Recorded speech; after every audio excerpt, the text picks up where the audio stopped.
So then time we'll go back on another video. I'm Strange Wayne. You read the title. Let's get down to brass tacks. I give the little things a 9.7 out of 10 Waynes. Why? Why? Why? Why? Why? Because the little things is something that I like to refer to as when reviewing films, as a nitpick movie. Which means this movie's so fucking good, to review it, you gotta nitpick things. Because I enjoyed it so much. And these are just little things I picked up throughout the film that I was like, it could have done a little bit better. But it didn't take my attention away from the story. It wasn't an eyesore, anything like that. So, what did I nitpick out of this phenomenal fucking movie? Well, let's start with the acting first. Jared Leto, I thought he was great in this role. A lot of serial killers do this type of thing, and non-serial killers do this type of thing where they know so much about the case or whatever through police scanners or radios or something, where they just like the thrill of throwing the cops off, feel like they're fucking with them, helping out the serial killer. Sometimes the serial killers do it themselves. Pee Wee Gaskins. I know a decent bit about serial killers because whenever you go over to a white girl's house at 2 o'clock in the morning, they're wearing a Panic of a Disco shirt, and they're like, "Oh my god, do you think I'm weird because I like serial killer documentaries?" No, you like what you like. However, how the fuck am I supposed to Netflix and chill when goddamn Richard Ramirez is fucking slaughtering people in the background? That's fair. Jared Leto I thought was great, as I said. The person who stole the movie from me, Rami Malek. Really? I thought he was great in this film. He really carried the role of living up to Frank's shoes once he knew who he was and was trying to impress him and show off. And yeah, he was cracking jokes about him and whatnot, calling him Columbo and whatnot. But his progression to this superstar cop to, okay, I have competition, to he's my friend, to I'm turning into this guy, I'm going crazy. Because it is a thrills of cat and mouse game, so you get really invested, and the characters have to get invested and make it believable, and he was the most believable character in the film to me. There's so many layers to his performance, there's so many nuances, there's a roller coaster of a ride with his performance, and he nailed it. To me, I loved it. Rapper Future, what did you think about Rami Malek's performance in The Little Things? Incredible. Thanks, Future. I thought it was incredible, too. Now, here comes the nitpicking part. The prefaces, Denzel Washington's, if we had to make a top 10 favorite actors of all time list, Denzel Washington's on that list for me. I love Denzel. I love Denzel because he's kind of like another one of my favorite actors. Robert Mitchum. Now, these two guys, they just have this screen presence, which is undeniable, it's unbeatable, that not a lot of few actors have this screen presence about them. And this movie kind of lacked Denzel's screen presence. Obviously, he wasn't the most charismatic character in this movie because of Denzel being the role he's playing, having lost so much, being obsessed with this case and whatnot, and past cases. However, there were some facial expressions, some of his body language and whatnot that just didn't feel right to me. It didn't feel right for the character. It didn't feel right for Denzel to even be doing. It didn't match him. He didn't have the same screen presence. Not saying he wasn't great in the film, because he was. There's something, you watch the trailer, and Denzel's the reason why you hyped up for this movie, along with the trunk space scene. But Denzel, when he's doing his detective stuff, amazing. When he's talking to people from his past, ex-wife, things like that, it's not so great. It doesn't feel like the same character. It doesn't feel... He doesn't have that same screen presence. I'm not saying it's bad.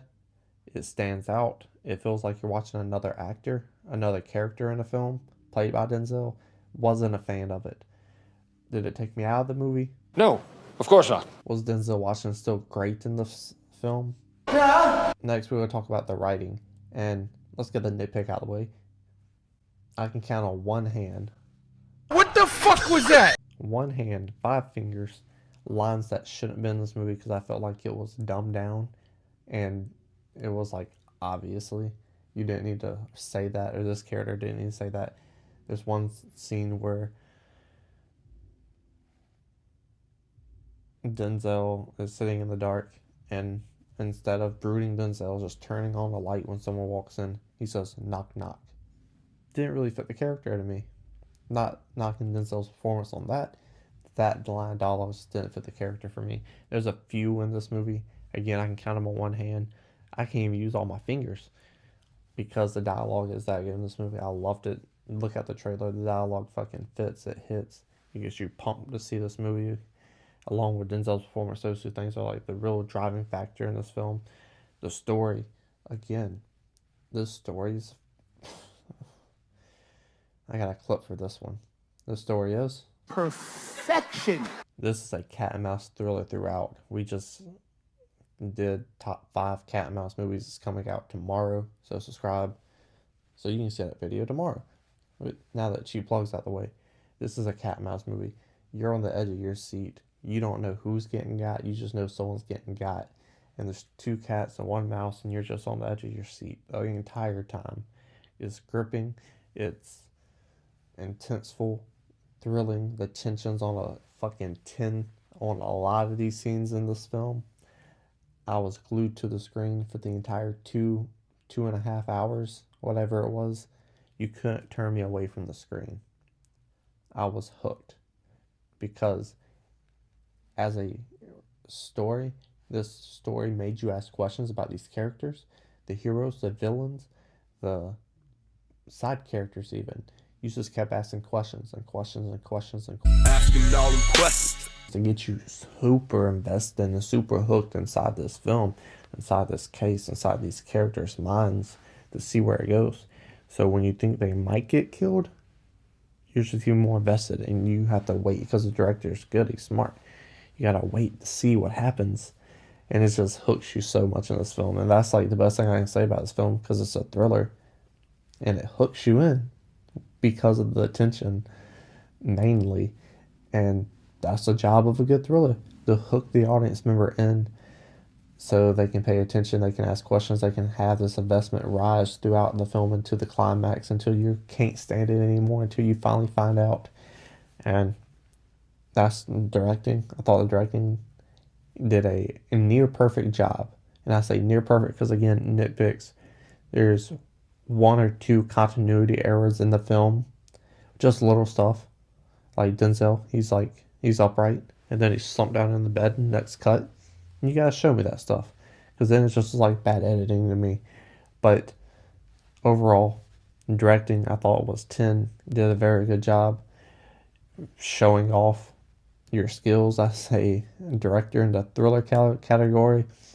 It had me hooked like a Fincher film or a Hitchcock film. That there's impressive. The writing has to match the story, and it did. The acting has to match. It has to carry the film, make it believable, and it did. Everything works off of each other like clock gears, and I love that.